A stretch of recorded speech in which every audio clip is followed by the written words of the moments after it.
السلام علیکم ورحمۃ اللہ وبرکاتہ۔ کیسے ہیں دوستو؟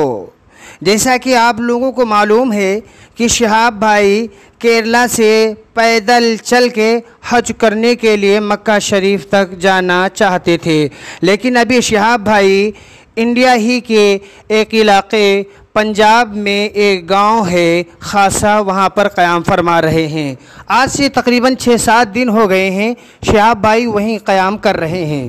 بعض یوٹیوبر نے یہ بتایا تھا کہ شہاب بھائی اپنی پرسنل ضروریات کی وجہ سے وہاں رکے ہوئے ہیں، حالانکہ شہاب بھائی کی کوئی بھی پرسنل ضروریات نہیں تھی، بلکہ پاکستان کی حکومت نے انہیں ویزا ابھی تک نہیں دیا، جس کی وجہ سے شہاب بھائی وہاں پر رکے ہوئے ہیں اور اپنے ویزے کے لیے پوری کوشش کر رہے ہیں۔ تو اس لیے آپ حضرات سے گزارش ہے کہ آپ لوگ بھی ان کے واسطے دعا کریں کہ اللہ تعالیٰ ان کو جلد از جلد ویزا دلا دے اور ان کی مشکلات کو آسان کر دے اور شہاب بھائی حج کے لیے یہاں سے روانہ ہو جائیں۔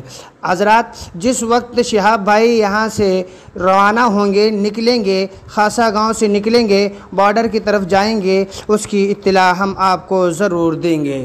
اس لیے آپ حضرات سے گزارش ہے کہ آپ ہمارے چینل کے ساتھ میں بنے رہیں اور جڑے رہیں، ہم اس کی پل پل کی خبر ضرور دیتے رہیں گے۔ السلام علیکم ورحمۃ اللہ وبرکاتہ۔